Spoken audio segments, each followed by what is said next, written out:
Deuxième partie. Jeudi 18 janvier. Ce soir, je retourne à Darling Harbour pour jouer. J'ai rendez-vous à 20h30 avec Rusty Balls, mais le spot est vide, il n'est pas là.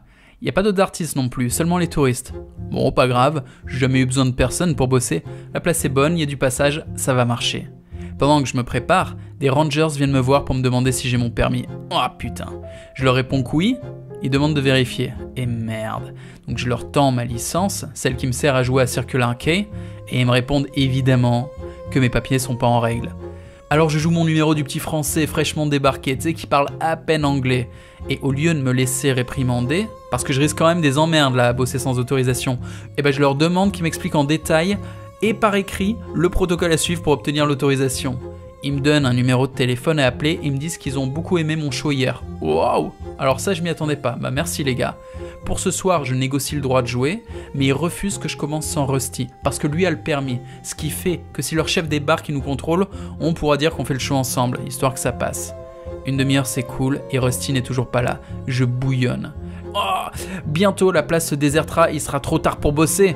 Les rangers repassent, je leur demande l'autorisation d'en faire un sans attendre Rusty, ils acceptent, mais juste un seul show. Et la solution avec Rusty c'était uniquement pour ce soir, donc si je reviens sans permis, ils m'empêcheront de travailler, je suis prévenu. Ah, la rue, c'est jamais facile. J'ai un show, un seul, pour cartonner. Après ça, je sais très bien que je l'aurai pas ce permis. Il faut une assurance à 400$ pour l'avoir. Alors à moins de bosser ici toute l'année, c'est hors de question de casquer ce prix pour pouvoir travailler. Donc c'est mort. Je lance mon show. Dès le début, j'annonce aux passants que c'est mon dernier spectacle sur cette place et que j'ai besoin de leur aide pour faire en sorte que ça soit mémorable. Dire qu'hier je présentais mon premier et ce soir c'est déjà la fin. Je crée un beau cercle et ça se passe bien. J'ai un peu moins d'énergie qu'hier, un peu plus de fatigue et surtout pas la même hargne, mais ça va, je crée une belle ambiance et ramasse un chapeau correct. À la fin du spectacle, une famille d'hindous est restée pour me féliciter. Des gens qui restent à la fin pour me parler, j'en ai eu des milliers, mais eux, j'en ai rarement vu d'aussi gentils. Ils m'ont offert des pâtisseries, des mangues, des pêches, des jus de fruits et quasiment la main de leur fille. Superbe, souriante, je l'aurais bien gardé un peu avec moi. Le père m'a défié au kung-fu, en version cartoon, la mère a rougi quand j'ai fait une bise et leur fille m'a offert son épaule pour une photo romantique. Puis on a pris d'autres photos tous ensemble. Ces gens m'ont offert de l'amour. L'espace d'un instant, je faisais partie de la famille. J'étais encore sur un petit nuage en les regardant s'en aller, puis je me suis réveillé, j'ai farfouillé mes affaires pour choper un DVD de mon spectacle et je les ai rattrapés en courant pour leur offrir. Ils étaient tellement surpris et heureux, on aurait dit qu'ils venaient de gagner au loto. Puis j'ai dû repartir aussi vite pour pas laisser mon matos sans surveillance. Ah, il y a de l'amour dans la rue. Après ça, je suis allé sur Circular Quay, l'ancien spot, pour voir si la place était chaude en soirée. Et à ma grande surprise, il y a pas mal de monde. Les autres m'avaient fait comprendre que ce spot est mort à partir de 19h. Bon, j'ai lancé un show malgré la fatigue, mais ça n'a rien à voir avec Darling Harbour. L'ambiance est beaucoup moins propice au spectacle. Les gens sont plus speed, la rue plus obscure. Je parviens difficilement à faire le boulot. Petit cercle, petite ambiance, petit chapeau.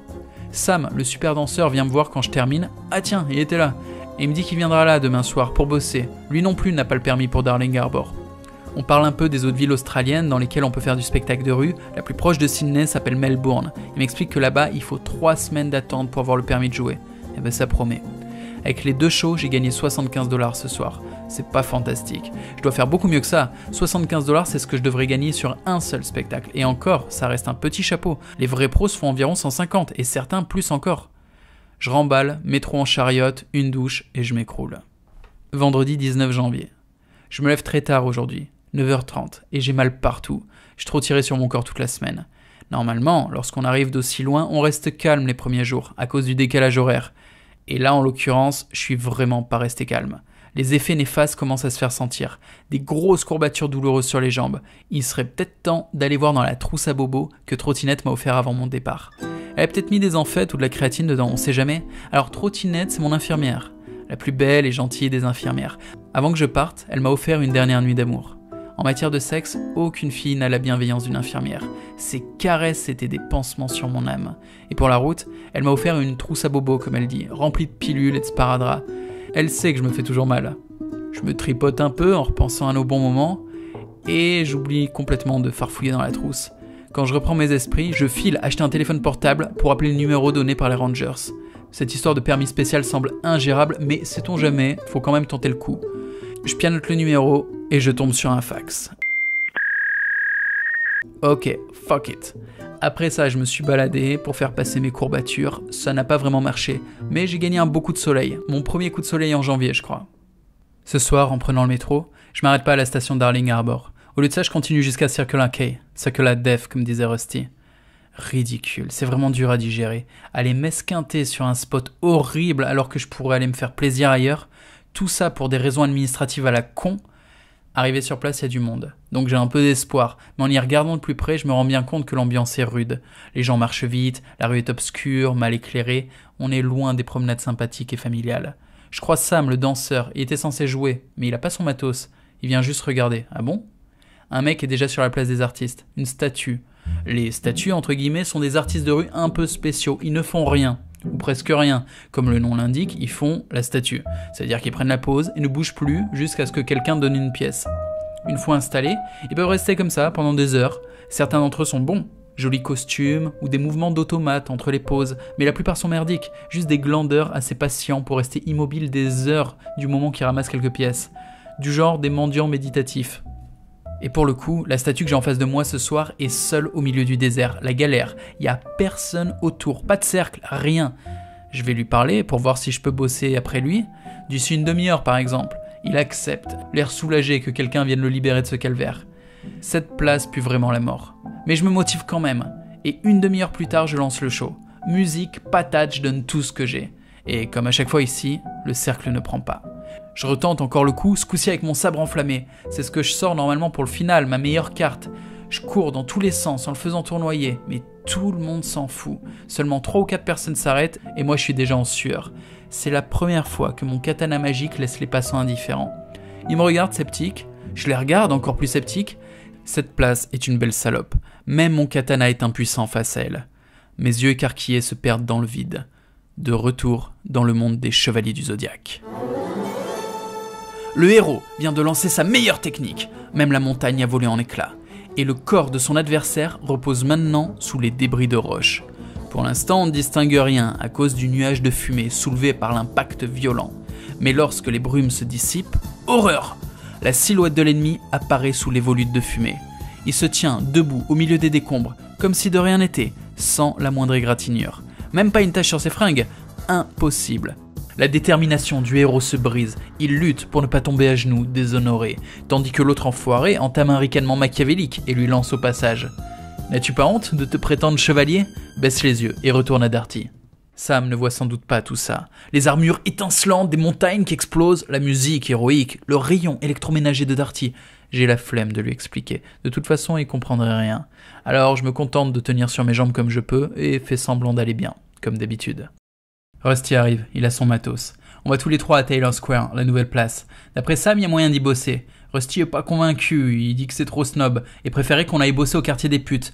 Et on aurait dû l'écouter. Lorsqu'on arrive, le spot est déjà pris. Mais pas par des artistes de rue, non, par 2 flics en chevaux. Dans le genre de ce qu'on voit dans les films américains. Des gaines de cow-boy des temps modernes, avec un chapeau de jockey et des Ray-Ban à verre fumé. Alors qu'on est en pleine nuit. Ils prennent la pause en sortie de boîte de nuit, entourés d'une foule de nanas surexcitées. Elles se battent presque pour tripoter les bestioles, ou se faire prendre en photo avec. Moi, tout ce que je vois, c'est que le spot est inexploitable, et que ces saloperies de canassons ont chié partout. Même parti, on pourra plus bosser convenablement ici, quoique, j'ai mon balai avec moi, il y a peut-être moyen que je nettoie leur merde. Faut voir, j'attends. Mais le temps passe, les flics restent là, immobiles et stoïques. Et les nanas ne décampent pas, il y en a de plus en plus, et toujours aussi hystériques. Ambiance de soirée, elles sont toutes fringuées comme des princesses pétasses, talons, mini-jupes et bien sûr le petit accessoire à la con du genre nœud dans les cheveux. Pour préserver l'innocence pendant la levrette. Les voir se frotter contre ces animaux, ça me fait penser à un début de film porno animalier. Étalon sauvage et jeune salope. Le problème, c'est que j'ai pas ma place au casting, ou alors un second rôle pour essuyer le sperme de cheval. C'est ça le monde réel ? Ça craint. Plus j'y réfléchis et plus je trouve ça logique. Dans un garage de mécano, ou un endroit fréquenté exclusivement par des mecs, on trouve quoi sur les murs ? Des posters de femmes à poil. Et dans une chambre de jeune fille, on trouve quoi comme poster ? Des petits chats, des bébés, quelques stars sirupeuses, mais surtout, ces putains de chevaux. Elles ont été éduquées dans le mensonge Walt Disney. Le prince sur son cheval blanc. Et elles y croient à mort. Mais il y a pire. Certains contes de fées n'ont même plus de prince. Ça se passe direct entre la fille et son cheval. Et voilà où ça mène. Et puis même en faisant abstraction de cette concurrence obscène et déloyale, cette place est merdique. Elle est fréquentée par des petits bourgeois BCBG, pas le top comme public, la plupart n'ont pas une thune et vivent au-dessus de leurs moyens. Ils souhaitent pas voir un spectacle, mais se donner en spectacle. On bouge alors à pied jusqu'à King Cross. À cause de la fatigue, j'ai des difficultés à les suivre, j'en suis là. Fatigué au point d'avoir du mal à marcher. Arrivé à King Cross vers 11h du soir. Welcome au bordel mon pote.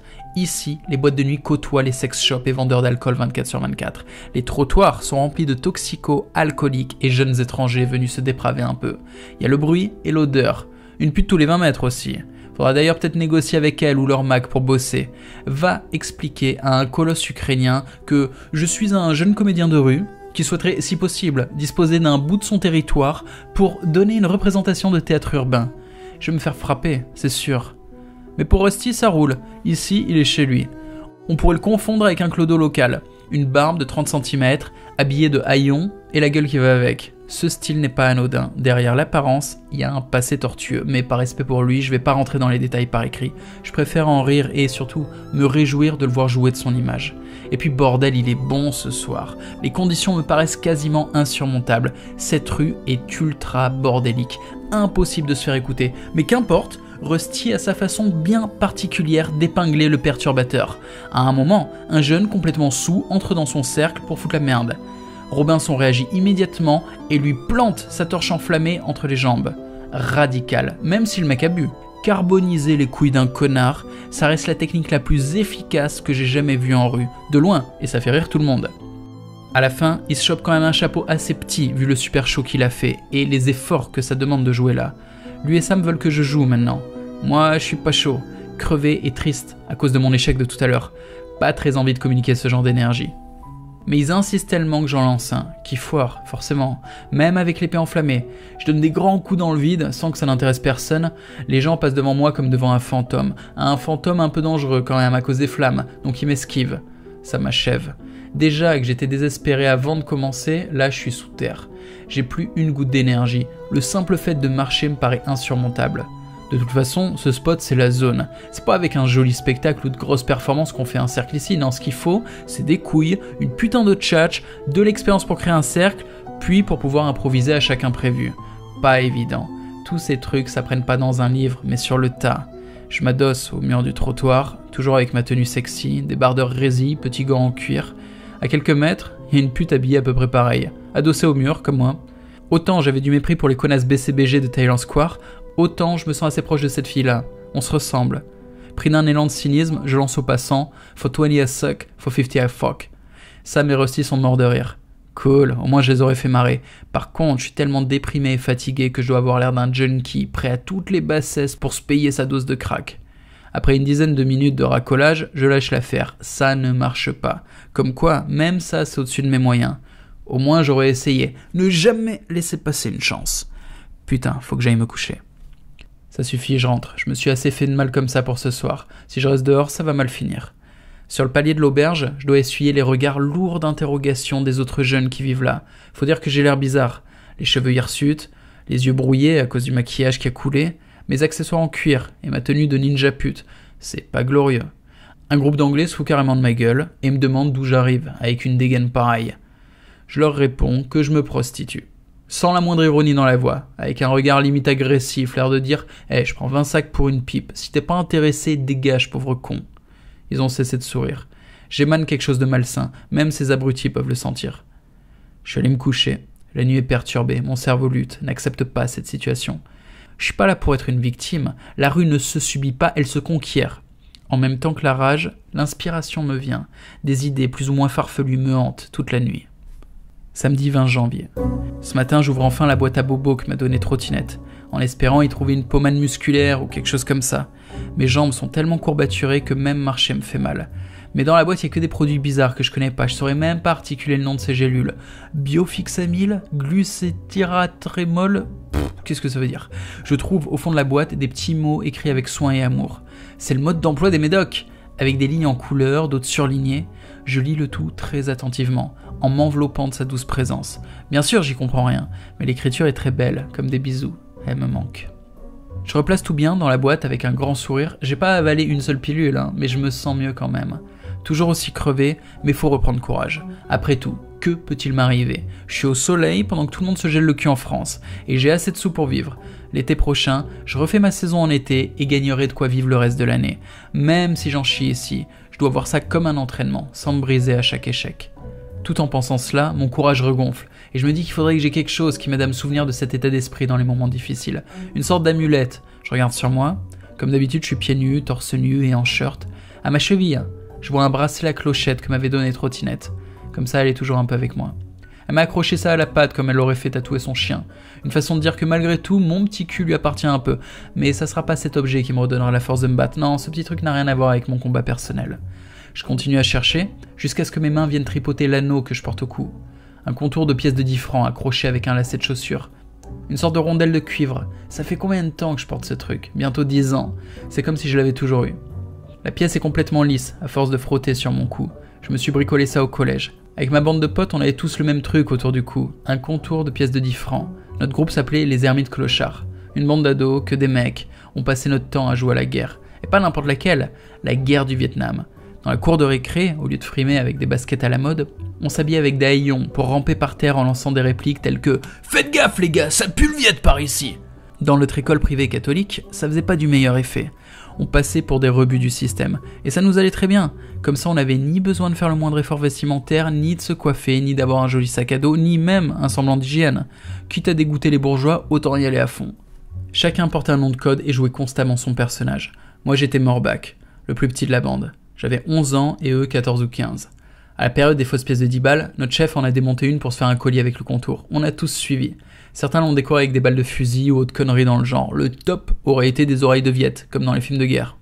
10 ans plus tard, je suis un de ceux qui a pris le plus de distance par rapport au groupe. Et pourtant, je suis le seul à encore porter ma pièce autour du cou.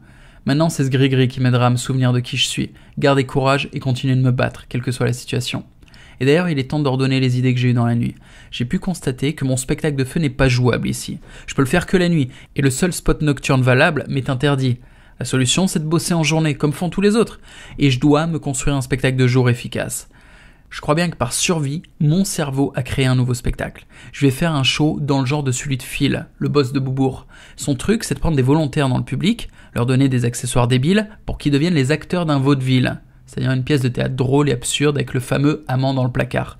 Sauf que lui rajoute toujours des ninjas et un peu de cul pour rendre l'histoire plus intéressante. Ce type de construction de spectacle de rue, faire une pièce de théâtre avec des volontaires, est un format classique et très ancien qu'on appelle la salade. Quelque chose que j'ai jamais essayé. Pour les accessoires, je vais utiliser ceux que j'avais achetés un peu par hasard il y a quelques jours. Par exemple ce truc, un ballon gélatineux en caoutchouc orange avec des poils translucides. Je le découpe à la base pour le transformer en bonnet. Ça fera le chapeau du monstre. Je prendrai aussi un petit gars dans le public pour qu'il devienne Kung Fu Kid. Il lui suffira de mettre ma veste de ninja. Il choisira une fillette qui deviendra sa princesse. Au cours de l'histoire que je leur ferai jouer, il tuera le monstre dans les couilles pour sauver sa belle et lui offrir une glace. Je lui filerai 5 $ au cours du show pour qu'il puisse se la payer. Vieille technique de manipulation, filer de la thune à un gosse devant les yeux attendris du reste du public. C'est pas glorieux, mais psychologiquement très efficace. Inutile de préciser que les enculés du genre de Bike Boy et Bruce utilisent ce genre de technique à outrance. Ça prend quasiment 15 minutes de leur show, avec toute une mise en scène affligeante pour bien faire comprendre que ça leur coûte de lâcher leur précieux pognon à un morveux, et qu'ils attendent du public un retour sur investissement. Et eux ne filent pas 5 $ aux gosses, mais carrément 10. Ça illustre clairement leurs attentes. Tout au long du show, ils font comprendre qu'ils veulent minimum un billet de 10 $ dans le chapeau, en mode subliminal. Pendant son show, Bike Boy insiste sur le chiffre 10, il le répète une bonne 50aine de fois. Et encore, je suis léger. Le pire, c'est que ça marche. Honnêtement, j'ai honte d'envisager des méthodes pareilles. C'est vraiment minable. Mais dans un premier temps, je dois survivre. Quand j'aurai un show qui fonctionne et que je pourrai jouer en journée, je commencerai à avoir des états d'âme. Mais pour l'instant, rien à foutre. J'écris mon script sans complexe et avec beaucoup de facilité. Des nouvelles idées me viennent pour compléter l'histoire. Comme quoi, fallait peut-être que je galère un bon coup pour trouver l'inspiration. J'ai hâte de tester. L'après-midi, je retourne en ville, à Circular Quay. Je dois pas appeler ce spot Circular Def, c'est défaitiste. Donc Circular Quay, pour tenter de jouer ce nouveau spectacle. Dans le métro, je me sens toujours aussi fatigué. Mon corps n'arrive pas à récupérer. Pas grave, je vais y aller tranquille. Et même si tout foire, j'aurais essayé. Je serre le petit collier dans mon poing. Arrivé à Circular Quay, je vais voir un peu plus loin. On m'a parlé d'un second spot à côté, qui est plus petit, donc potentiellement un peu plus facile. Et là, surprise, Zanzibar. Le fameux artiste dont j'ai lu l'interview sur le net. Ça me fait tout drôle de le voir ici. Il porte un pantalon noir et un Marcel orange. Tandis que j'ai un pantalon de kung-fu orange et un Marcel noir. On dirait qu'on est assortis. Il finit son show et m'accueille avec un grand sourire. C'est pas tous les jours qu'on croise un confrère français au bout du monde. On discute ensemble et j'apprends que ça fait 7 ans qu'il fait la saison australienne et 12 ans qu'il fait de la rue, quand même. J'ai déjà assisté à son spectacle en France et effectivement c'est du solide. Pour son final, il grimpe sur une échelle en équilibre sur rien du tout. En gros, l'échelle tient debout dans le vide et il grimpe dessus comme si de rien n'était. De là-haut, il jongle avec des grands couteaux, le tout accompagné d'une superbe tchatch. Il m'explique qu'ici, c'est pas Disneyland. Ah, décidément, Sydney, c'est un des spots les plus coriaces du monde, mais c'est hyper formateur. N'empêche qu'il regrette un peu d'avoir quitté Brisbane, dans le nord de l'Australie, paraît que ça marchait mieux là-bas. Il va maintenant sur le gros spot pour refaire un show. Je suis arrivé à la fin de son dernier et suis très curieux de voir comment il bosse ici. Je m'assieds et regarde. Bien sûr, j'aurais pu tenter d'aller jouer sur le petit spot et me ramasser, mais faut que j'arrête un peu de me faire du mal et que j'apprenne en regardant les autres. Zanzibar commence tranquillement d'attirer l'attention du monde en disposant son matos et sa corde pour faire le cercle. C'est tout con, mais grâce à son personnage et sa gestuelle cartoonesque, il reçoit déjà un peu d'attention. Quelques personnes sont intriguées et s'arrêtent de loin. Il les prend en compte et dit quelques phrases en anglais, puis réalise un trick, une figure, avec ses lunettes. Il les met dans sa bouche et les jette sur ses yeux. Quelques applaudissements. Il demande aux gens de se rapprocher, puis chope son échelle, la fait tourner sur elle-même, tenir en équilibre à la verticale et grimpe dessus. Magie, et il redescend. Applaudissements, quelques personnes de plus s'arrêtent. Ainsi de suite, il reproduit le mécanisme. Une petite figure, un applaudissement, et le cercle se construit. Il va très lentement, sans dépenser trop d'énergie, tout en captivant l'attention des gens avec quelque chose d'intriguant et de visuel. Ça paraît facile comme ça, mais pour construire progressivement son cercle, de façon solide et constante, dans des conditions aussi difficiles que celles de Circular Quay, il faut avoir un paquet de tours dans sa poche, et une assurance à toute épreuve. Et le show n'a même pas commencé, ça veut dire que maintenant, il lui reste encore un paquet de tours à dévoiler. Lorsqu'il a assez de monde, il se décide à lancer le début du spectacle, mais toujours en prenant son temps. Il fait participer le public, les fait crier, applaudir, des fois pour rien, juste pour attirer du monde. Et ça marche. Cette technique s'appelle le clap and chien. Il faut la faire au bon moment. Pour ça, on doit avoir le public dans sa poche et puis les faire gueuler juste au moment où une vague de passants approche du cercle. Le bruit attire leur attention et ils viennent grossir les rangs du cercle. Faite au bon moment, cette technique peut potentiellement doubler la taille de l'audience. Mais bon, pour caler ça parfaitement, faut un brin de chance et beaucoup d'expérience. En plus de sa gestion de foule, il a de grosses performances, du genre triple diabolo en l'air, très impressionnant. La trame suit toujours le même rythme lent et progressif, c'est du solide. Pour le final, il monte sur l'échelle magique et jongle avec des massues à lame, en se faisant aider d'un volontaire qui les lui envoie. Tout le long du show, qui dure quand même 45 minutes, son cercle est en constante construction. C'est le genre de détail qui rappelle la difficulté du spot. Sur une place facile, un artiste de cette envergure crée des grosses foules en un rien de temps. Dès le début du show, le cercle est déjà en saturation. Des gens tentent de voir, mais ils n'y arrivent pas parce qu'il n'y a plus de place. Bref, le show affiche complet. Alors qu'ici, avant de saturer ton cercle, tu peux toujours t'accrocher. Zanzibar a fini par rassembler à peu près 200 personnes et faire un chapeau d'une centaine de dollars. Et sans micro, alors que tous les autres que j'ai vu bosser sur cette place en utilisent un. Après avoir vu son show, je réalise un peu plus que j'ai pas encore le niveau pour bosser ici. Je me vautrerai coup sur coup. Mon spectacle de jour est bien trop fragile pour l'instant. Je dois le rôder sur un petit spot. Sinon, je vais me casser les dents à chaque fois au lieu de progresser. Pendant qu'il range son matos, je vais acheter des muffins, histoire de grignoter en discutant. Le boss parle et moi j'écoute. Il me raconte sa vision de la rue, ses anecdotes, ses analyses, et c'est passionnant. À force d'entendre les histoires des différents artistes de rue, je me rends compte combien ce métier est profond. À chaque fois qu'on croit être arrivé au top, on se rend compte qu'il nous reste encore un beau bout de chemin à faire. Moi qui me prenais pour un crack à Aix-en-Provence, je m'aperçois à travers le monde qu'il y a du gros niveau et que je suis encore un débutant. C'est vertigineux, mais vaut mieux ne pas y penser et rester plein d'ambition. Dimanche 21 janvier. Je retourne dans la rue pour enfin tester mon nouveau show, La Salade, direction Pitt Street, un nouveau spot que m'a conseillé Zanzibar. C'est la grande galerie marchande de Sydney, une rue piétonne remplie de monde. À 11h du mat, je suis à mon poste, en tenue, prêt à bosser sous un soleil d'enfer. Mais impossible de faire mon cercle, il fait trop chaud. Le soleil m'explose le crâne, j'ai pas les bonnes méthodes, j'en sais rien, ça foire. À midi, je vais casser la croûte avec un musicien qui joue un peu plus loin. On discute en mangeant. Il a fait 25 ans de rue et 7 tours du monde. Waouh! Encore un géant de la rue. Et y a que des légendes ici ou quoi? Je me sens comme un poussin au milieu des lions. J'imagine à peine tout ce qu'il a dû voir et vivre. À cause de son accent, je comprends pas tout ce qu'il me raconte. Et vu qu'on ne pratique pas la rue de la même façon, c'est-à-dire lui il joue pour des gens qui passent et moi je les arrête. On n'a pas la même vision du boulot. Après ça, je retourne à Circular Quay et tombe sur Zanzibar qui fait son show. Comme hier, il fait un beau cercle mais se fatigue beaucoup pour y arriver. On discute de nouveau. Je lui avoue mon échec sur Pitt Street. Il me rassure, comme quoi c'est pas la dernière fois que je me vautre. Il appelle ça des claques. C'est quand le show foire. Et d'après lui, c'est toujours comme ça la première saison. Lui aussi, alors qu'il a 12 ans de rue, se prend encore des claques à Sydney. N'empêche, il est 4h et si je veux retourner bosser à Pitt Street, c'est maintenant. À 5h, les magasins ferment et il n'y a plus personne. Un autre artiste de rue me conseille de faire mon show à Coogee Beach, la nuit. Apparemment, c'est une sorte de plage. Il me montre le bus que je dois prendre. Pourquoi pas? Si ça marche, ça pourrait bien me sauver. Pour l'heure, je cours reprendre le métro pour Pitt Street et lorsque j'arrive, la rue est noire de monde. Je lance le son et danse énergiquement pour attirer l'attention. C'est ce qu'on appelle une création de cercle à l'arrache. Au lieu d'appliquer des méthodes réfléchies, organisées, je gesticule dans tous les sens, le meilleur moyen pour cramer son énergie. Mais ça peut marcher. D'ailleurs, il y a quelques personnes qui s'arrêtent, mais on peut pas non plus appeler ça un cercle. Je chope un gars par le bras pour le traîner devant ma sono, et en pousse un autre avec mon balai, méthode parisienne, ce qui veut dire tu pousses, traînes, portes les passants pour les mettre où tu veux. C'est physique, quoi, méthode de bourrin. Quand t'en es là, c'est que t'en as plus grand chose à foutre de passer pour un dingue. Je commence quand même la première partie du show, l'intro visuelle que j'avais avant, quelques chorégraphies donc, mais c'est tellement dur de garder l'attention du public que si je tente d'enchaîner avec la salade, je sens que je vais perdre mon cercle. Alors j'arrête là et passe le chapeau.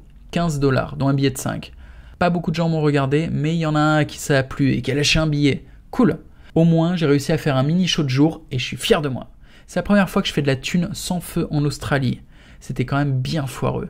Un peu comme la première fois qu'on tire sa crampe maladroit et chaotique. Mais en s'essuyant la bite, on se dit « Ouais, je l'ai fait !» Et on recommence. Je retourne à Circular Quay retrouver Zanzibar. Je lui raconte tout fier mon show à 15$.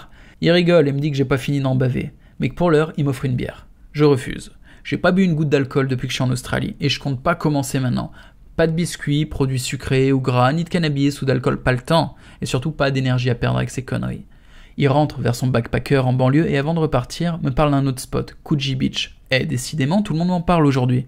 Par contre, pour y aller, faut prendre le bus, sortir de Sydney. Puis je devrais me repérer pour trouver le spot. Ça me fait flipper, j'ai peur de me perdre. Mon sens de l'orientation est vraiment pourri. Mais j'ai pas le choix. Je peux pas laisser filer la moindre chance. Me voilà donc dans le bus. Par la fenêtre de l'autocar, je regarde défiler les rues. C'est la première fois que je quitte Sydney. Les quelques repères que j'avais disparaissent, et de nouveau, tout m'est inconnu. La nuit tombe et rend la route mystérieuse. Ça me fait peur d'être seul, sans repères et dans le noir. Je sais même pas où je vais, ni si ça vaudra le coup. Alors je serre mon petit collier. Arrivé à proximité d'une plage, le chauffeur à qui j'ai demandé de me prévenir m'annonce qu'on est arrivé à Coogee Beach. Ok, je descends. Un nouveau lieu inconnu. Une jolie plage de 500 mètres de long, encadrée par des rochers et surplombée de promenades. Et tout le long, de grands bordures de gazon. C'est superbe et il y a des touristes. Mais il y a un gros problème. Les gens sont éparpillés sur le gazon et sur la plage. Et moi, je peux jouer qu'entre les deux, sur la promenade. C'est parce qu'il me faut un sol dur et plat. Mais la promenade de béton, c'est un chemin d'1 mètre de large. Pas du tout assez grand pour faire mon spectacle. Sans compter que vu la manière dont les gens sont éparpillés, faudra sacrément faire le dingue pour les réunir sur un seul point. En continuant de marcher, à ma grande surprise, je tombe sur un amphithéâtre extérieur dont les marches sont remplies de gens installés pour manger ou regarder le coucher de soleil. Choc émotionnel, c'est LE spot. Une scène avec un public déjà en place. C'est le truc trop beau pour être vrai. Quelques coups d'œil à droite, à gauche, pas d'autres artistes, pas de rangers, étrange. Je pose mon matos sur la scène et commence de me préparer sous le regard des gens assis. Il y a plus de 100 personnes installées alors que j'ai pas encore commencé. C'est très intimidant de s'imposer comme ça. D'habitude, j'arrête les passants, ce qui me donne l'impression de mériter mon public. Mais pour l'instant, je me demande surtout, pourquoi je suis le seul artiste de rue sur cette place? Il est où le piège? Sans déconner, on est 5 ou 6 performeurs à faire la queue 10 km plus loin pour un spot de merde. Alors qu'ici, il y a un emplacement de rêve complètement vide. Je repose la question, il est où ce putain de piège? Ce spot pue l'embrouille. Il y a forcément un truc qui m'échappe. Un mafieux qui va venir me péter les genoux pour avoir osé poser mon cul sur son territoire. Une bande de racailles locales qui vont venir me caillasser et jeter mon matos à la mer. Robocop en personne qui va exiger le matricule de ma licence avant de me loger une balle dans le crâne. Et à bout portant, je capte rien, mais je m'attends au pire. De toute façon, il n'y a qu'un moyen de le savoir. C'est de faire mon show. Le soleil se couche, c'est le bon moment. Je lance la musique et allume ma torche pour bien faire comprendre qu'un spectacle va commencer. Et je continue de préparer le matos. Lorsque tout est prêt, mon échauffement terminé et que je coupe le son pour m'adresser au public, ils sont déjà motivés et réagissent bien. Parfait. Pour prouver que je suis pas un rigolo, j'envoie une figure dès le début. Je prends un gars du public, le place sur scène, puis ramène une grosse poubelle que j'installe à côté de lui. J'explique ma cascade au public. Je vais courir, prendre une impulsion sur la poubelle et faire un saut périllevrier au-dessus du volontaire. Le tout en m'envolant si haut que je passerai au-dessus du lampadaire derrière moi. Faut pas sous-estimer la puissance des poubelles. Je fais taper des mains le public à un rythme régulier pour faire des roulements de tambour, puis envoie l'acrobatie avec une vrille au-dessus de la tête de mon volontaire et atterrit sur mes pieds sous les applaudissements, la classe. Le but du jeu de ce genre de performance, c'est de gagner la confiance du public dès le début du spectacle. Et aujourd'hui j'en ai bien besoin. C'est ma première fois sur ce spot et le public était là avant moi. J'ai tout approuvé. Une fois l'accroche terminée, je commence mon show dans des bonnes conditions. Et pour une fois, j'ai pas eu à utiliser mon épée pour faire venir les gens. Le spectacle se passe très bien. À la fin, je reçois même un billet de 20 $ dans mon chapeau, mon premier. Puis aussitôt le show terminé, les marches se sont désertées comme par magie. Si je voulais retenter un show maintenant, ce serait impossible. J'ai eu le bon timing, faut croire. Je range mes affaires assez rapidement, toujours aux aguets, après avoir le piège se refermer sur moi, mais rien ne se passe. Pas de flics, pas de racailles, pas de zombies mutants, je rentre sans problème. Y a pas eu d'embrouille finalement, et c'est vraiment bizarre. Je reste sur une impression de danger mystérieux auquel j'aurais échappé de justesse. En attendant de comprendre ce qui vient de se passer, il va falloir que je reste très discret à propos de ce spot. Il y a de place que pour un seul show au niveau du créneau horaire, alors pas question de me vanter. Et pourtant de quoi, hein. Ce soir j'ai fait un chapeau à 100 $. Ça devient sérieux, même pour les poids lourds de Circle K, alors que moi, je suis qu'un petit con de Frenchie qui se fait 15 $ sur Pitt Street. Mais pour garder la place, je dois conserver cette image, celle d'un jeune trou du cul, un débutant qui capte rien. Et pour l'instant, c'est réussi, hein. Je suis bien passé pour un con devant tous les autres artistes. Le seul qui m'ait vu bosser correctement, c'est Rusty. Mais pour les autres, je suis une sous-merde. Et faut que ça reste comme ça. Ne pas parler de mon show enflammé, continuer d'insister avec mon spectacle pourri en journée et leur laisser croire que c'est tout ce que j'ai. C'est dur pour un frimeur comme moi, la reconnaissance des autres artistes est très importante, mais la survie avant tout. J'ai enfin trouvé un endroit pour bosser, faudrait pas tout gâcher. Dans le bus, je fais la rencontre de Carlos, un Italien qui bosse pour une grande marque d'habits. La trentaine, très classe, agréable et beau gosse, pas spécialement efféminé, mais je pense qu'il est gay. Je me fais toujours aborder par des gays. Et ça doit être à cause de mon maquillage de scène, mes costumes ou mon petit cul musclé. Hein. Dommage que je sois hétéro. Il y a vraiment plein de plans cul qui me passent sous le nez. Et je parle même pas des opportunités professionnelles. Je rentre rayonnant au backpacker. J'offre des sourires aux putes de ma rue. Un sourire fraternel, sans ambiguïté. La pure complicité entre collègues du trottoir. Lundi 22 janvier. Horreur, il est 11h. Je m'étais jamais réveillé si tard. Mais impossible de m'arracher du lit. Mon corps réclame du repos. Sauf que ça sera pas pour aujourd'hui. Je pars en ville pour trouver le bureau qui m'offrira un permis pour bosser à Darling Harbour. Un des artistes m'a expliqué où fallait se présenter. J'ai encore un peu d'espoir, dans le doute, on sait jamais. Au bout de quelques bâtiments et quelques heures, je finis par trouver, et c'est là que j'apprends que sans visa de travail, j'aurais rien, même avec l'assurance de 400 $. Donc en fait, c'était plié depuis le début. Mais bon, au moins j'aurais tenté le coup. Ce soir, je retournerai à Coogee Beach. J'espère que ça va marcher. J'aimerais y emmener la petite nouvelle qui vient d'arriver dans le dortoir. Une Allemande très mignonne. On a sympathisé et elle m'a lâché assez facilement son numéro de téléphone. Sauf qu'au moment d'aller à la plage pour bosser, elle a même pas décroché. Tant pis. De toute façon, je me fais aucune illusion. Tant que je me serais pas fait un nom ici, je m'attends ni à être aimé, ni à être respecté. Ça me rappelle un peu le film Scarface. En arrivant aux States, Manny, le meilleur pote de Tony, court après toutes les filles qu'il croise. Il sait plus où donner de la tête et se fait rembarrer à chaque fois. Tony le calme directement. Tu perds ton temps. Ici, il faut du pognon. Commence par être en place et après, c'est elles qui te courront après. Pour l'instant, je suis qu'une merde. Mais lorsque mon show marchera, les rencontres se feront toutes seules. Je dois focaliser sur mon travail, le reste suivra. De retour à mon spot secret, Coogee Beach, j'ai une mauvaise surprise. C'est vide. Il n'y a pas de touristes. Personne sur les marches de l'amphi. Ça fait un choc. En y réfléchissant bien, hier c'était le week-end et ce soir, on est lundi. Mais on est dans une période de vacances, ça devrait pas être aussi désert. M'en fous, j'installe mon matos, je suis pas venu ici pour rien. Une fois que je me sens assez échauffé, je dis bonjour aux gens. En fait, y a pas vraiment grand monde. Pour rire, je les compte, ils sont 7. Hier, on était une centaine avant même que je commence. L'amphithéâtre est assez grand pour 300 personnes, alors 7, ça fait carrément vide. Un groupe passe, je les interpelle joyeusement en leur proposant de rester pour le show de Kung-Fu qui va bientôt commencer. Ils me répondent avec des grands sourires, on l'a déjà vu hier. Mais plutôt que les laisser repartir, je leur demande de rester et danser. L'idée m'est venue comme ça, sans réfléchir, je lance la musique sur la sono et commence à gesticuler. L'air de dire « Hey, bienvenue à ma teuf sur la plage !» Et à ma grande surprise, ils se sont mis à taper des mains et danser avec moi. Comme quoi j'ai dû balancer la bonne musique, super. Je retourne préparer mon matos et les laisse continuer. De temps en temps, je les rejoins pour les relancer ou faire un petit gag sur les gens qui passent et au bout de 20 minutes, Mon groupe est toujours en train de danser, de taper des mains. Ils m'ont presque oublié et s'amusent sur la musique. Et ce bordel a attiré du monde. Quasiment une centaine de personnes. Mais putain, c'est génial! Je savais même pas qu'on pouvait créer un cercle comme ça. Technique de la teuf improvisée. Ah, faudra que je m'en souvienne. Lorsque je coupe le son pour me présenter et tester la température, je reçois une grosse vague d'énergie. Ils sont chauds et veulent voir le spectacle. Je refais mon saut de poubelle en intro, suivi du show de feu. Ça cartonne. En plein milieu du spectacle, je monte en haut des marches avec mon balai et force tous ceux qui regardent de loin à venir s'asseoir devant. Technique de Beaubourg, création de cercle physique, choper les passants par la peau du cul et les traîner vers l'avant du cercle. En même temps que je bouge la foule, je me fais applaudir par les autres pour avoir plus d'autorité. Au final, tout se déroule à merveille. Grosse ambiance. À la fin du spectacle, les billets pleuvent. Je fais un chapeau à $110, un tout petit peu plus qu'hier. Mais vu le contexte, c'est balèze. Surtout qu'au début, c'était totalement vide. Je suis très fier de moi. Toutes les filles sont venues me faire la bise, et ici c'est rare. Dans les pays anglo-saxons, elles ont plutôt tendance à serrer la main. C'est assez bizarre ce truc, un peu foireux. En fait, c'est carrément les relations hommes-femmes qui me paraissent tordues. Sur le chemin du retour, par exemple, j'aborde une fille assise en face de moi dans le bus. Juste pour discuter, parce que j'étais de bonne humeur, je voulais même pas la draguer, elle est moche. Mais cette connasse m'esquive. Elle me fait des réponses minimales et regarde ailleurs comme si je lui faisais peur. Ridicule. Alors j'en remets une couche et m'adresse aussi à ses amis assis à côté d'elle, devenus silencieux depuis que j'ai osé aborder une des leurs. Pareil, ils ont l'air intimidés, limite effrayés. Sans déconner. J'éclate de rire, sous leur nez, et demande carrément « Eh ben alors, vous êtes timide ?» tout en continuant de leur sourire. Lorsqu'ils se lèvent pour sortir, j'ai toujours pas cessé de les fixer, et eux regardent le sol. Je leur dis au revoir avec un grand sourire en gesticulant mon bras, exagérant volontairement mon enthousiasme. Là, ça devient évident que je me fous de leur gueule. Ils me répondent même pas et s'enfuient comme des rats. J'arrive pas à comprendre ces connards. Je suis resté souriant jusqu'au bout. Aussi loin qu'on peut être de l'image du gars agressif, et à moins d'être vraiment con, on voit tout de suite que je suis ni un voyou, ni un mendiant.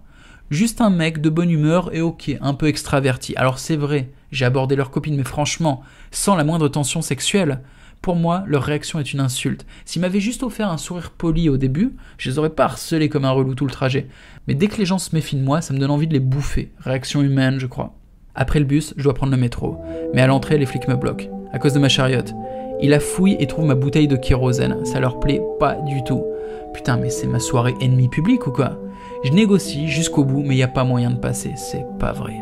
Ils prétendent que même si je suis probablement pas un terroriste, ouais merci, quelqu'un pourrait utiliser mon combustible pour faire un attentat dans le métro. Pardon. Avant de partir, je lance une réplique de héros en mauvais anglais. Eh le flic, tu fais ton boulot et moi le mien, mais sache que le kérosène d'un expert en kung-fu ne servira jamais les forces du mal. L'agent réagit à peine, je sais même pas s'il a compris ce que j'ai dit, mon accent est toujours pas au top. Moralité, je rentre à pied comme un con. Plus d'1 heure de marche en perspective, et bien sûr en poussant la chariote. Dire que je m'étais déjà fait un film sur l'allemande. Elle m'attend au backpacker dans le dortoir. Vide et silencieux pour une fois. Mes exploits à Coogee Beach sont parvenus jusqu'à ses oreilles. Une rumeur sur un héros français qui fait des sauts périlleux enflammés sur la plage. Un genre de ninja stripteaseur au torse luisant et musclé. Ça l'excite. Elle pense à moi dans sa jolie nuisette de satin, caresse ses petites nattes, puis sa poitrine, les yeux fermés, perdus dans des fantasmes inavouables. J'ouvre la porte d'un coup de pied nonchalant, pose un pied dans la pièce et lâche une remarque virile. C'est plutôt calme ce soir. Tiens, t'es là toi? Elle ne comprend rien à mon charabia, mais trouve mon accent français irrésistible. Je pose mon matos en l'ignorant royalement, mais elle ne bronche pas et attend patiemment, par respect pour ma chariote. Une fois que je daigne enfin lui offrir un regard, elle reprend son souffle. Oui, à cause de l'émotion, elle est en apnée depuis que je suis entré dans la pièce. Je m'approche au ralenti, le corps noirci par les flammes et poisseux de sueur, les muscles saillants après avoir porté à bout de bras ma chariote sur des kilomètres. Oui, je profite des promenades urbaines pour développer mes triceps. Alors que je m'apprête à passer ma main dans ses cheveux, elle est prise de convulsions. Son premier orgasme de la soirée. Et non, je ne l'ai pas encore effleuré, mais ma simple présence a suffi. Lorsque j'arrive enfin au contact, elle est comme un petit animal hypnotisé par mon regard de braise, prête à couiner dans sa langue natale. Ou quelque chose dans le genre. Mon allemand est approximatif, même dans mes fantasmes. Aucune idée d'où je suis, ça fait des heures que je pousse ma chariote à travers la ville. J'espère que je suis dans la bonne direction au moins. Et à l'heure qu'il est, ma petite allemande zone probablement dans un bar avec une bande de jeunes glands, au lieu d'être avec moi. Un jour ça changera. Me mérite-t-elle seulement? Lorsque j'arrive au backpacker en sueur, le dortoir est plein. Tous les jeunes sont couchés, l'allemande aussi. Je pourrais me glisser dans mon lit comme je le faisais avec mes copines. Les filles aiment se réveiller en plein coït. Enfin, si c'est bien fait, et si c'est avec leur mec. Là, pour le coup, ça me paraît un peu risqué. Je me souviens même pas de son prénom. Et puis je suis crevé, il est presque minuit, et mon odeur a probablement déjà suffi à la réveiller. De toute façon, je suffoque. Il fait toujours une chaleur à crever, même en pleine nuit. Plus de 30 degrés, je pense. Après avoir pris une douche, je transpire encore. Franchement, j'ai beau être romantique, ça me coupe toute envie. Et blague à part, comme tous les soirs, je dois m'étirer. Sans quoi je me réveille le lendemain avec des courbatures tellement douloureuses qu'elles m'empêcheraient de marcher. Alors pour pas réveiller les autres, je vais faire mes étirements sur la moquette de la salle de télé. Lieu de perdition absolue, l'enfer. Je préfère presque les trottoirs de King Cross. Un gros tas d'anglais végète sur le sofa, la télécommande à la main. Je sens bien que ma présence le met mal à l'aise. C'est le gars qui se foutait de ma gueule avec ses potes, et à qui j'ai répondu que je me prostituais. Maintenant il est seul et faible. Il me demande ce que je fous, tandis que j'écarte les jambes devant lui. Je réponds par un long silence, en le fixant du regard tout en continuant mes étirements. Mes peurs, mes angoisses de la rue, ma colère, mes déceptions, je lui déverse tout dessus dans un regard obscur et dénué de compassion. Toute la merde accumulée dans la rue, toute ma frustration, toute ma haine, j'aimerais l'éclater, là, ici, maintenant, juste pour faire le vide, le faire disparaître. Il baisse les yeux, se lève et sort de la pièce. Je me lève, récupère la télécommande et éteins cette saloperie de télé. La fatigue et le manque de sexe me rend mauvais. Faudra pas que je m'éternise ici, sinon je sais comment ça va finir. Mardi 23 janvier. Aujourd'hui, j'ai pas tout compris, je croyais qu'on était mercredi, mais en fait on est mardi. Cool, je gagne un jour. Je vais en profiter pour me reposer. Demain c'est mercredi, je bosse. Jeudi, je me repose. Et ensuite, j'attaque le gros week-end, vendredi, samedi, dimanche. Vendredi, grosse journée. C'est l'Australian Day. En gros, c'est comme notre 14 juillet à nous. Il va y avoir plein de monde dehors. Faudra être en forme pour bosser. Ce soir, de toute façon, il pleut. J'aurais rien pu faire. Dans mon dortoir, il y a une nouvelle fille depuis quelques jours, Fumiko, une japonaise. Depuis son arrivée, elle passe tout son temps sur son lit, occupée à écouter son Walkman, dormir et écrire sa vie dans un petit carnet de bord. De temps en temps, elle doit se lever, ne serait-ce que pour aller aux toilettes, mais c'est très rare de voir son lit vide. Elle y est constamment. En passant, je lui dis bonjour et discute un peu. Son anglais est très mauvais, mais elle donne tout ce qu'elle a pour prolonger nos micro-conversations au maximum. Je crois bien que ces instants que nous partageons sont les plus excitants de sa journée. Elle doit écrire sur son carnet des trucs comme « Aujourd'hui, je me suis levé à 8h30, le français m'a parlé à 16h40, puis à 21h55. Je me suis couché à 22h30, c'était vraiment une journée très enrichissante. Ah, j'allais oublier, à 13h45, j'ai fait caca. » En la regardant, j'ai pitié. Elle reste là, dans sa prison virtuelle, le dos voûté à cause du lit superposé au-dessus. Ah bah ouais, on n'est pas dans un sac étoile, ici on est serré. Bienvenue dans les dortoirs de King Cross, ça pue le tabac froid, les chaussettes et le sperme. C'est moche, bruyant et mal famé. Mais c'est là où atterrissent tous les touristes pauvres, donc les jeunes, fraîchement débarqués de l'aéroport. La case départ. Mais il semblerait bien que pour Fumiko, le voyage s'arrête ici. Peur de l'inconnu, crise de tétanie, diarrhée chronique, que sais-je. Va savoir ce qui se passe dans le crâne d'une japonaise, elles sont si mystérieuses. Une seule chose est sûre, en ce moment, elle serait mieux chez elle. Certaines personnes ne sont pas faites pour partir à l'aventure, ou pas toutes seules. Fumiko serait 100 fois plus à l'aise dans un voyage organisé, au milieu d'une bande de moutons, fringués n'importe comment et investis d'une mission mystique, suivre le guide. Et bien sûr, prendre un maximum de photos immondes. Ces photos seront alors réunies sous forme d'albums pour être présentées à leur clan lors de rituels démoniaques que l'on appelle diaporama de vacances. Putain de merde, j'en ai des sueurs froides.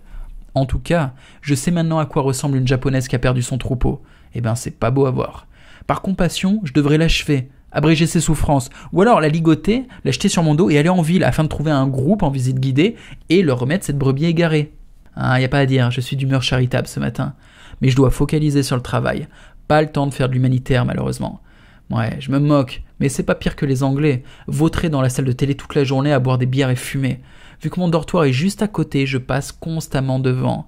Malgré mes efforts, j'ai du mal à éviter le spectacle navrant de leur existence.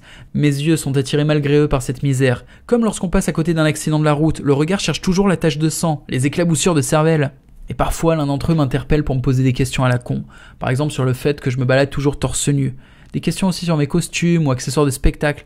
Et j'ai rien contre la curiosité. Mais il n'y en a aucune de leur part. Juste un air méprisant. Des interpellations sur le ton de l'interrogatoire. J'en sais rien. C'est comme s'ils me reprochaient de pas leur ressembler. Eux par contre sont tellement identiques. Inconsciemment porteurs du même uniforme, le maillot de foot et le short de plage, avec le paquetage qui va avec, la canette de bière, les clopes. Même physiquement, ils se ressemblent. Gros, gras, le regard vide, la peau blanche et rougeâtre. suivant la date d'arrivée et les coups de soleil. Et après on va dire que j'aime pas les Anglais. Disons que j'attends simplement de rencontrer ceux qui relèveront le niveau. C'est quand même pas avec des gros ports dans ce genre que l'Empire britannique a conquis la moitié de la planète. Si ? Mercredi 24 janvier. Encore du mauvais temps, ça m'empêche de bosser. Les jours gris ou pluvieux, y a personne sur les plages. Alors j'en profite pour commencer ma recherche de camions. Il est temps de penser à me casser de ce taudis. Je me rends au car market de King Cross, un parking souterrain où les particuliers exposent leurs véhicules d'occasion. Il y a tout plein de minivans et de bagnoles de hippies, avec des fleurs peintes dessus et la table de camping offerte avec. Moi j'aimerais trouver un camion viril, quelque chose de gros et solide, du genre un utilitaire comme j'avais en France, ça serait parfait. Mais il n'y a rien de tout ça. Au mieux des combis Volkswagen. L'un d'eux me plaît bien d'ailleurs, il a une Reos Westphalia. Les Reos Westphalia, ce sont des toits dépliables qui font gagner 50 cm en hauteur. Le toit se déplie comme un transformer et le camion devient plus haut. En me renseignant, j'apprends que les formalités administratives lors d'un achat de véhicule sont complètement différentes de celles de la France. Ici, un système de registration remplace à la fois la vignette et l'assurance. Pour l'instant, je n'y comprends rien. En repartant, je fais des recherches sur le net pour mieux comprendre cette histoire de paperasse. Je vais même jusqu'à appeler des administrations australiennes, mais la plupart du temps je comprends rien au téléphone. Trop compliqué de piger leur jargon administratif en anglais, et avec l'accent en plus, wow. J'en profite pour chercher des petites annonces sur le net, et trouve 2 vannes qui me plaisent. Moins cher et sans le toit dépliable. L'un d'eux est plutôt rigolo et clean, il coûte seulement 2000 $. Je téléphone et tombe sur un mec pressé de faire la vente. À mon avis, je pourrais même le faire descendre à 1500 $. J'ai rendez-vous le lendemain avec le gars. Jeudi 25 janvier. Le matin suivant, je me lève super tôt et pars à la recherche d'un garagiste qui puisse assurer le test mécanique du van que je choisirais d'acheter. S'agit pas que je me fasse arnaquer et claque toute ma thune dans une merde qui me lâchera au bout de quelques bornes. Sur la route, je croise un poster pour un mécano particulièrement original. Il est itinérant et indépendant, un genre de mécanicien de rue. J'appelle. On se retrouve dans une ruelle où il m'a donné rendez-vous. Le mec est posé dans la rue avec tous ses outils et il bricole un camion. Le sien est à côté. On discute un peu. Il y a plein de conseils et d'astuces. Je me méfie un peu de ses allures de gitan, mais il est évident que ce gars possède un maximum d'informations. Ça se sent. Je lui dis que j'ai besoin de lui pour un check-up sur le van que je veux acheter, et je joue les clients sympas, naïfs et mal informés. Il commence à m'expliquer comment marchent les histoires de registration, quels sont les bons plans et les sales plans, quelles sont les marques fiables et les pièges, etc. Il me dit ne jamais acheter Mitsubishi. Ah bon ? Je l'écoute pendant plus d'1 heure. Il me donne plein d'infos, mais j'ai du mal à assimiler à cause des termes techniques, administratifs et de son accent bizarre. Après, je lui donne un rendez-vous en début d'après-midi. Ça me laissera le temps de vérifier les infos qu'il m'a données. D'après lui, en gros, mon van à 2000 $ me coûtera en fait 3500 $ avec la registration et le check-up. C'est un sale plan. Je pars donc sur le net et commence à farfouiller. C'est compliqué. Je comprends que les vannes ne sont pas forcément enregistrées dans l'état où on est. Pour certains, il faut faire plus de 5000 bornes à travers le désert pour aller de l'autre côté de l'Australie et faire la registration sur place. La registration, c'est l'enregistrement et c'est obligatoire, un peu comme une carte grise. À 14 heures, après pas loin de 5 heures de recherche et de nombreux coups de fil, j'ai mal au crâne. Mais j'ai chopé un max d'infos. En gros, pour obtenir ma registration, il faut la Green Slip, l'assurance hautière, 750 $, la Pink Slip, le contrôle technique 30 $, et payer un transfert de nom 85 $, sans oublier la registration 350 $, bordel, ce qui nous donne un total de 1195 $, rien que pour les formalités administratives, sans compter le temps perdu, les justificatifs de domicile à fournir, que évidemment je n'ai pas, les attentes de courrier, 2 semaines, et je reçois où le courrier. Bon bref, c'est le bordel. Et ça, c'est dans le cas où tout va bien, et que j'ai pas de travaux à faire pour obtenir le contrôle technique. À cela, il faut ajouter la courroie de distribution, qu'il faut souvent refaire, plus les check-up, histoire de pas tomber en panne dans le désert. Comptez 600 $ minimum. Le garagiste avait raison. En tout, je m'en tire à plus de 3500 $ au meilleur des cas. Et je me fais atrocement chier avec des paperasses, ainsi que de la mécanique. Et pour ce van encore, c'est pas trop compliqué parce que la registration d'origine est faite dans l'état où je me trouve. Suivant d'où vient la registration, il faut se rendre sur place et faire des milliers de bornes. Sans compter que suivant les états, les modalités administratives sont différentes. Un vrai bordel en fait. Il est 14 h et je commence à comprendre le fonctionnement de tout ça. Je sais plus trop quoi faire. Ça m'a paru simple de choper un van au début, mais maintenant je me rends compte que c'est compliqué et cher. Fait chier. Je me repose un peu. Mon esprit est totalement confus, ce qui me perturbe pour mon week-end de boulot qui approche. Il s'agirait pas d'oublier le spectacle. Je retourne voir le mécano gitan et lui fais un résumé de ce que j'ai compris pour voir si je suis pas trop à côté de la plaque. Il me fout encore plus dans le brouillard avec ses conseils. D'après lui, je dois me barrer dans un autre état pour faire changer les plaques d'immatriculation, mettre les camions sous un faux nom, déclarer une adresse bidon. Oh là là. À 5 h, je retourne au car market pour glaner quelques infos supplémentaires. Mais ceux que je croise là-bas sont encore plus mal informés que moi et tiennent des discours contradictoires. c'est de plus en plus le bordel. J'erre un peu dans ce parking souterrain rempli de camions à vendre, mais à cause de ces saloperies de règles, j'ai l'impression que je peux en acheter aucun. C'est quand même trop con. Juste au moment de repartir, je croise un Français. Il est là pour vendre son camion, mais on discute d'autre chose, je veux juste décompresser. Par curiosité, je lui demande quand même de me présenter son engin. Le prix, 3500 $. Ok, pourquoi pas. Kilométrage, 200 000 km. Ah ouais, c'est pas beaucoup. Tous les autres vannes ici ont plus de 300 000 bornes, voire même 400 000 pour certains. Mais ici, les moteurs durent plus longtemps. Registration valable jusqu'à fin décembre 2007. Ah ouais, sachant qu'elle est valable 1 an, ça me laisse 9 mois de registration, donc pas besoin de la refaire et possibilité de revendre le van avec encore 6 mois de registration à venir. Là, ça devient vraiment intéressant. J'ai bien regardé le camion, on est allé faire un tour, puis un check-up chez un garagiste, nickel. Tout est super clean, il y a une chaîne de distribution, donc contrairement aux courroies de distribution, pas besoin de la changer. Une boîte automatique, ce qui est très agréable à conduire, il n'y a même pas d'embrayage. Vraiment nickel. Je fais tomber le prix à 3000 $ et conclue l'affaire avec le type. Il s'appelle Nicolas, un mec super sympa.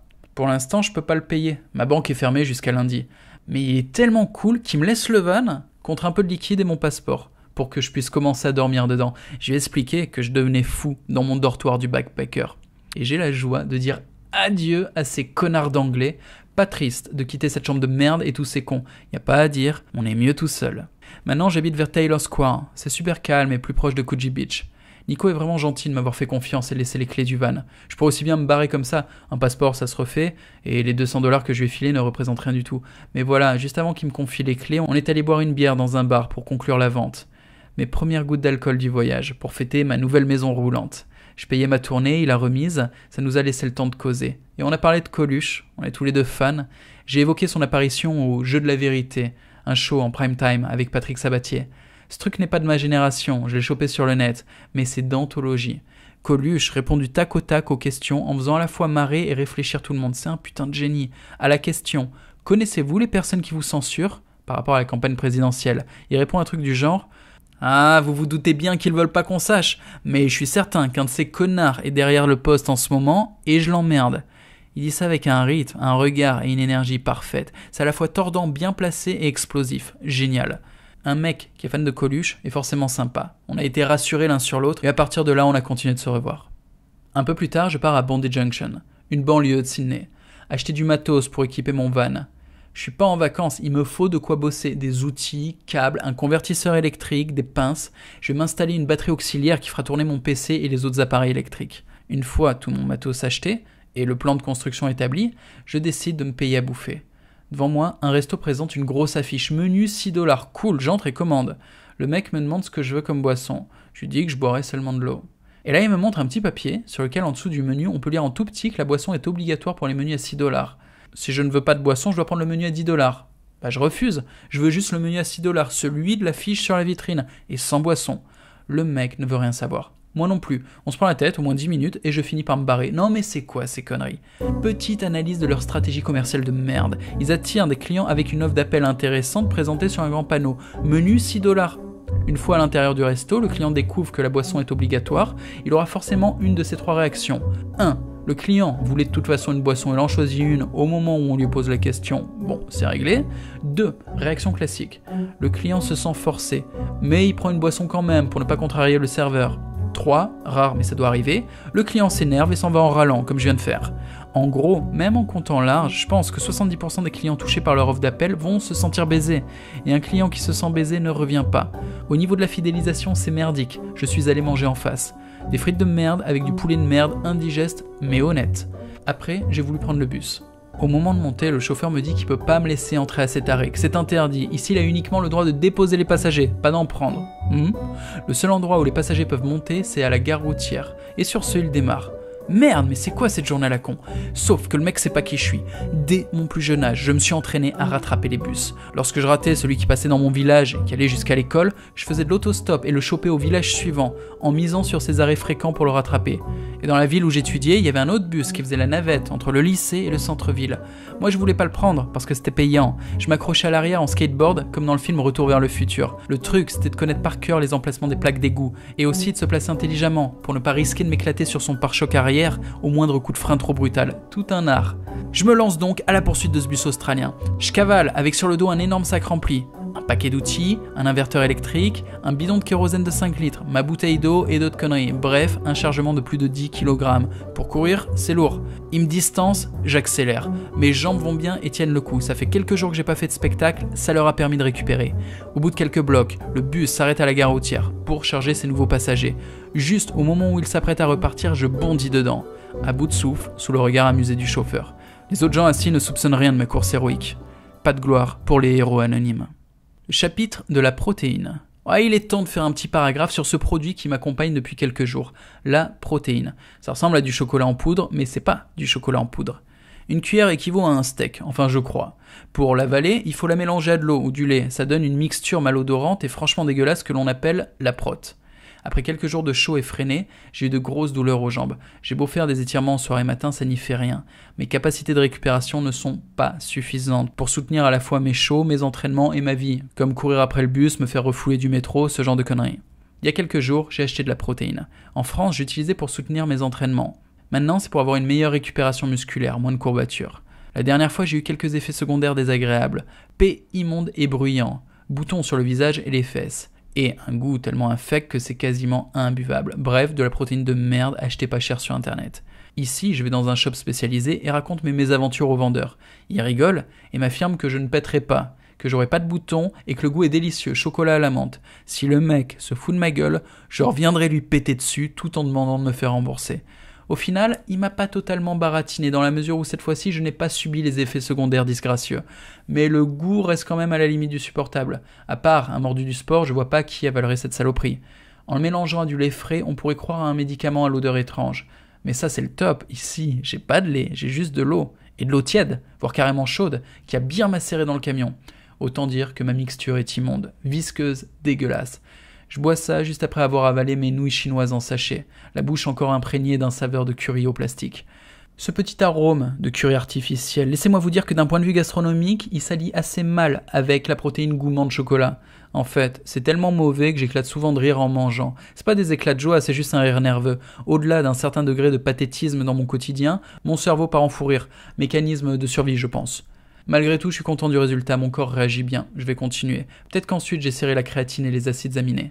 C'est un truc que bouffent certains sportifs pour booster leur performance. Vendredi 26 janvier. Aujourd'hui, c'est la fête nationale, le 14 juillet. Pour l'occasion, je vais aller tester un show en journée à Coogee Beach. Les drapeaux volent au vent, la bière coule à flot et le soleil tape dur. Il fait plus de 35 degrés. Et les gens picolent joyeusement sur le sable ou le gazon. En plein cagnard. Moi je me cache à l'ombre. Impossible de bosser sous ce soleil. J'attends le soir. Pour tuer le temps et récupérer, je pars dormir sous un arbre. Autour de moi, des jeunes boivent de l'alcool et font la fête. Le tableau est digne des plus grands clichés de séries américaines. On y retrouve les beaux gosses populaires qui gonflent les pectoraux devant leurs copines, au sens littéral du terme. Un des gamins a l'air complètement shooté aux anabolisants, même pas 16 ans, des pecs comme des steaks, et le regard d'un junkie en montée de crack. Il prend la pose devant des gamines qui rigolent niaisement, sûrement pour avoir l'air plus bourrées qu'elles ne le sont. Persuadé intérieurement que plus elles auront l'air teubées, plus elles auront l'air sexy. Je me demande d'où vient ce concept d'ailleurs. Est-ce que se taper des attardés mentales est un projet érotique ? Peut-être.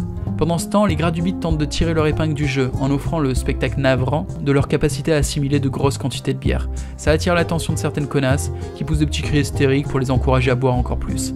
Là, on est vraiment dans le pathétique ultime. J'en vois un qui vomit d'ailleurs. Parmi ces jeunes, certains ont à peu près mon âge. Mais pourtant, j'envisage pas une seconde de leur parler. Ils s'amusent, ont l'air heureux. Moi j'aimerais juste qu'ils s'effondrent tous, raides morts. Même pas besoin d'une raison valable. Une météorite, une catastrophe naturelle, non, qui crèvent en silence. De la même façon qu'ils ont vécu, sans la moindre raison. Putain, je suis vache. C'est pas terrible d'avoir aussi peu de compassion, faudrait faire un effort. Ok, je vais leur offrir une mort à la Terminator 2. Tu sais quand Sarah Connor fait le cauchemar du parc.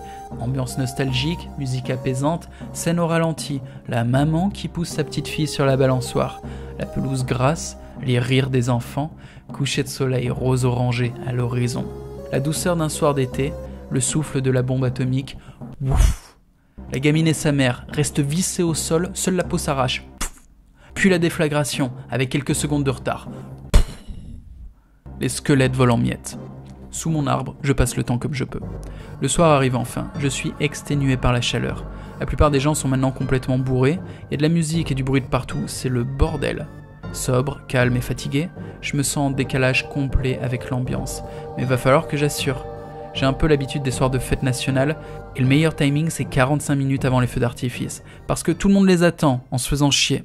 Alors je lance mon show pile à ce moment-là. J'ai un monde fou qui me regarde, mais à cause de l'ambiance et de l'alcool, la tension n'est pas au top. Je fais quand même un chapeau correct. Pendant tout le spectacle, une bande de gamins est venue me foutre le bordel, des merdeux de 14 ans, bourrés pour la plupart. À la fin du spectacle, l'un d'eux vient me réclamer de l'argent pendant que je passe le chapeau. Je continue de sourire aux gens, place la main derrière la tête du gosse pour lui choper la nuque, le rapproche de moi tout en mettant un coup de pression et lui susurre à l'oreille « If you're still here in 2 seconds, I will break your balls ». Traduction, maman t'appelle. Le gosse a décampé, saloperie de rat. Ensuite, il y a eu le feu d'artifice. D'ici, le spectacle est superbe. Je pouvais pas m'empêcher de sourire en le regardant, ça me rappelait le 14 juillet en France. Je venais de retrouver Trottinette, mon infirmière sexy, et j'étais toujours accompagné d'Amy, une amante écossaise rencontrée sur la route. Une histoire d'amour multiple qui s'était bien goupillée. Les filles s'étaient tout de suite bien entendues, et aucune d'entre elles ne comptait de toute façon être autre chose que mes amantes, donc pas de jalousie. J'avais avec moi 2 filles merveilleuses, et plutôt que d'observer les explosions multicolores, je contemplais les yeux de Trottinette. C'est son regard pétillant tourné vers le ciel, dont je me souviens aujourd'hui. Et parce que je suis pas là pour glander, dès les feux d'artifice terminés, j'envoie un 2e spectacle. Ça fonctionne pas trop mal non plus, avec les 2, j'ai fait 170 $ ce soir, correct. Et je compte faire 300 dans le week-end, minimum. Ouais, faut se fixer des objectifs si on veut pas rester un loser. Et dire qu'il y a quelques jours à peine, j'étais heureux avec 15 $. À la fin du 2e show, un jeune vient me parler. Il me dit qu'il voudrait être comédien plus tard et que de me voir jouer dans la rue lui a donné beaucoup d'espoir et d'énergie. Il est intimidé. Le spectacle lui a vraiment plu, ses yeux sont brillants, et je réalise qu'il a regardé mon travail avec beaucoup d'émotion, il a compris ce que je faisais. En lui parlant, je me souviens de quelque chose que j'avais tendance à oublier, le plaisir des gens qui regardent. Ces derniers jours, je deviens trop dur. Je suis tellement obnubilé par mon combat pour survivre que j'en oublie le principal. J'aime ce que je fais. Et parmi les gens qui me regardent, certains reçoivent cet amour. À des personnes comme mon père qui ont du mal à comprendre mon métier, je peux pas dire « je fais ça parce que ça me rend heureux de réunir des inconnus dans la rue et partager avec eux ce que j'aime le plus au monde, le spectacle ». Ils comprendraient pas. Alors je lui parle de business, de fric, des filles que je sers. Mais ce soir, il y a un gosse qui s'endormira avec des rêves plein la tête, parce qu'il a croisé ma route. Et peut-être que quelque part, il y en a un autre qui s'entraîne au kung-fu grâce à moi.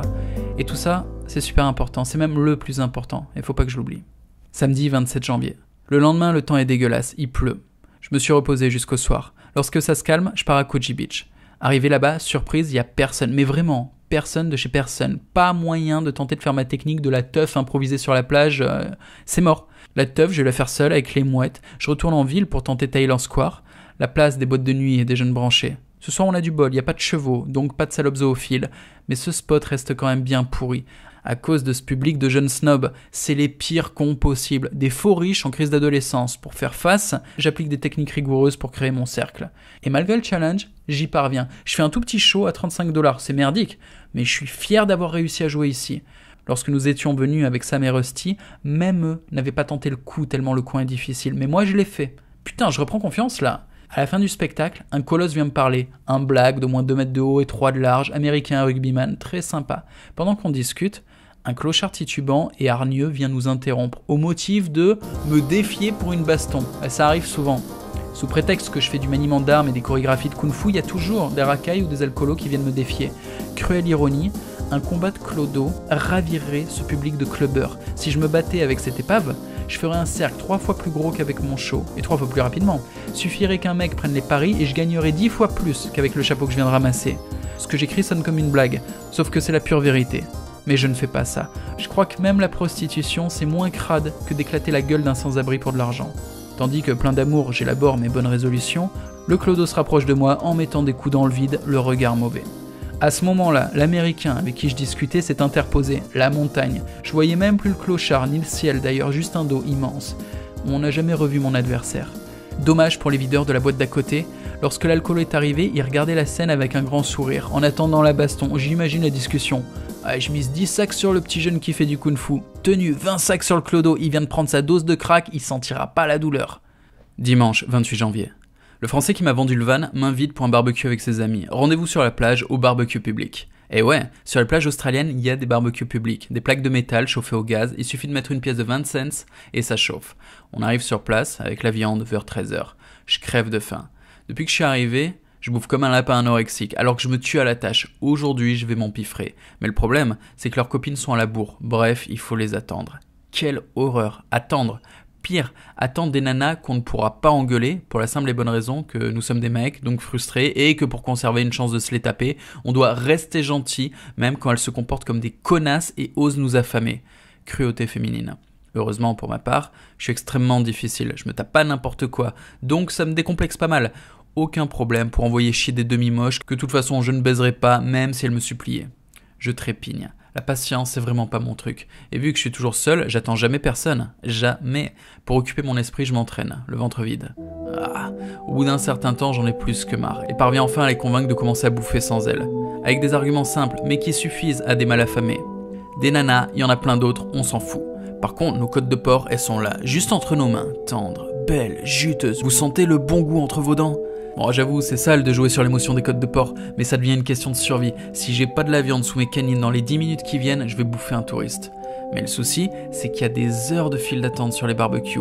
Une colonie de Chinois fait cuire des sacs entiers de viande. On dirait presque qu'ils tiennent un snack. Certains mangent au-dessus des plaques chauffantes tandis qu'ils rajoutent des nouveaux morceaux de viande dessus.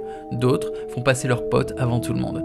Tout ça sous un soleil intensément cancérigène, dont chaque seconde d'exposition supplémentaire nous rapproche de l'insolation. Une délicieuse odeur de viande envahit mon système nerveux, la faim au ventre, ce spectacle est insoutenable.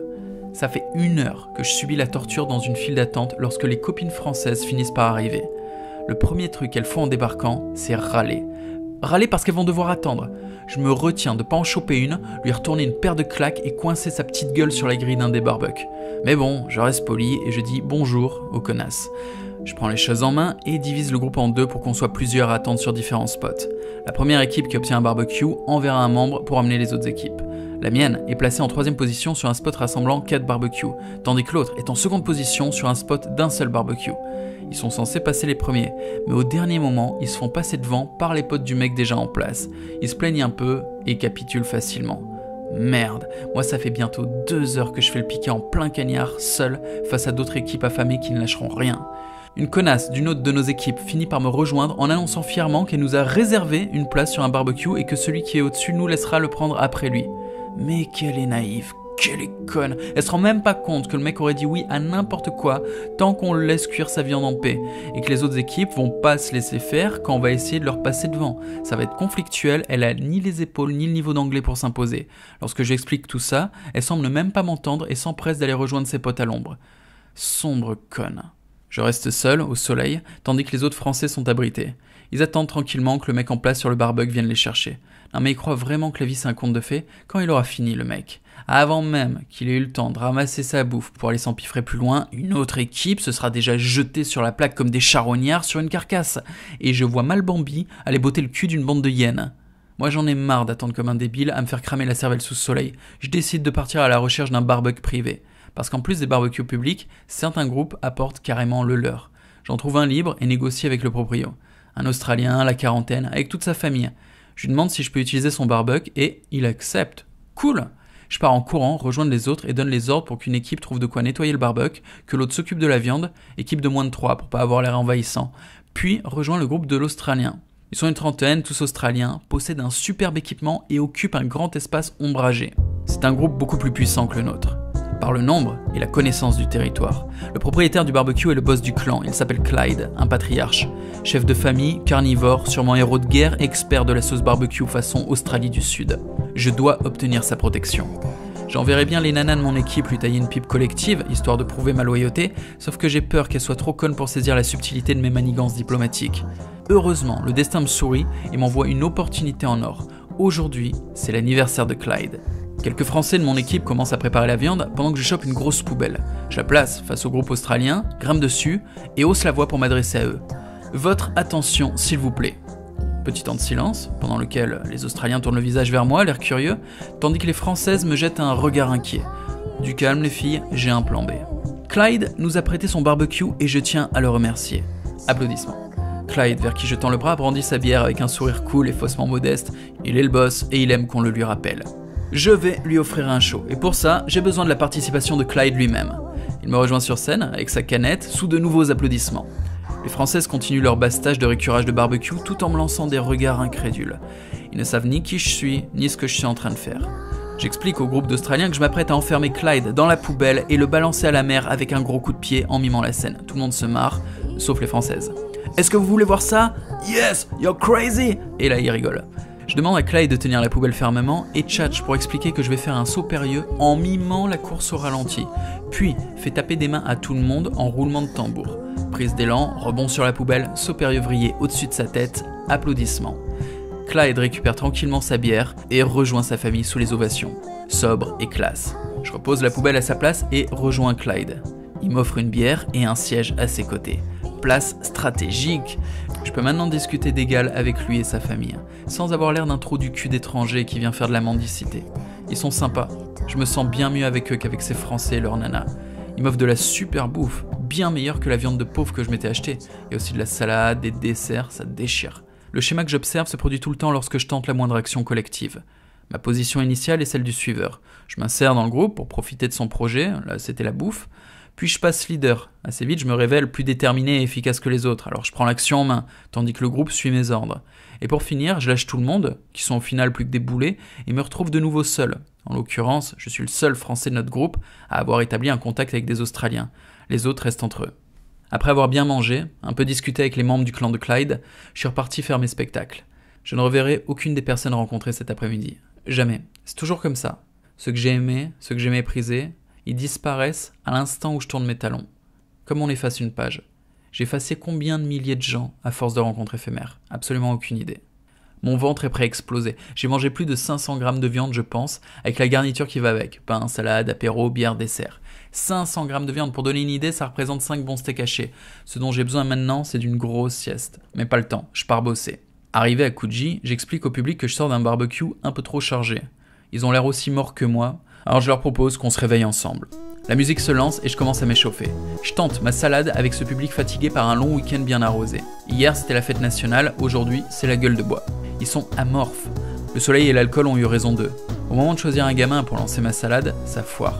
Je m'y prends mal, le public est trop froid et le gosse que je choisis refuse de venir. Il n'y a pas beaucoup de jeunes garçons, à peine 3. Aucun n'est motivé. Pas facile et mon cercle est trop petit. Je choisis d'arrêter là plutôt que de me vautrer. Après avoir remercié les gens pour leur attention, je les invite à venir voir mon show enflammé ce soir à 20h. Et reste discuter un peu avec les restes de mon cercle. En fait, j'ai pas récupéré. Je suis en pleine digestion et pas loin de l'insolation. Histoire de reprendre des forces, je vais au McDo me payer ma petite glace à 50 cents. La serveuse me reconnaît et semble surexcitée. Hé, c'est toi l'artiste de rue qui fait du kung-fu. C'est bon signe ça, une meuf qui me reconnaît et je suis enfin quelqu'un, bordel. Je vais enfin pouvoir niquer. Non, du calme. C'est juste la serveuse du McDo qui bosse juste en face de mon spot. J'ai squatté la place tous les soirs de la semaine, évidemment, elle a fini par remarquer quelque chose. Elle me demande de faire un trick, une figure, et appelle tous les autres serveurs. Derrière moi, il y a un petit escalier assez large.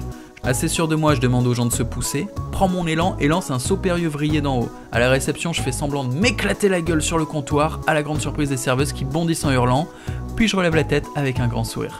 Applaudissements des clients. Grosse prise de risque, hein. Même moi j'ai flippé, j'aurais pu m'éclater sur ce coup-là, mais je suis prêt à me casser les 2 jambes pour une minute de gloire. C'est ça, l'âme d'un artiste de rue. Après ce coup d'éclat, je fais une annonce générale dans le McDo pour mon show de 20h. Puis prends une pose arrogante devant un groupe de filles que je baratine, tout en léchant ma glace dégoulinante. Ça y est, je redeviens le sale petit frimeur joyeux que j'étais en France. Tant mieux, vaut mieux ça que le maniaco-dépressif des dortoirs de King Cross. En tout cas, il m'a redonné la patate ce petit encas. Mais de retour sur les marches de Coogee Beach, il n'y a plus personne. Normalement, il y a du monde le dimanche soir. Tel que c'est parti, je vais avoir beaucoup de mal à jouer.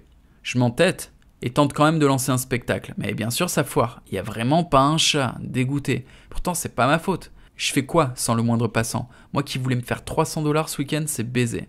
Je m'assois et regarde la mer. C'est beau, mais c'est chiant. Je préférerais mater un cul. Justement, des filles viennent me rejoindre pour savoir quand est-ce que je commence. Mignonnes, toutes les deux, et sympa. Je leur explique que je peux pas faire mon show tout seul, j'ai besoin de public. Et ce soir, regardez, c'est mort. Un peu déçu, elles restent quand même pour me raconter leur vie. Pas désagréable de recevoir un peu d'attention sans avoir eu à faire mes preuves. À force d'être gentil avec moi, j'ai un coup de motive. Je vais faire un spectacle rien que pour elles. Musique, grosse patate, et si ça foire, rien à foutre. Tenter le tout pour impressionner 2 jolies filles en mini-short, c'est aussi ça, être artiste de rue. Dès le début, j'explique aux quelques âmes perdues sur les escaliers que ce soir, ça va pas le faire. Et pourtant, je vais essayer quand même. Pour que ça marche, j'ai besoin de toute leur aide. Il faut qu'on fasse le show ensemble. À force de gesticuler, ça commence à fonctionner.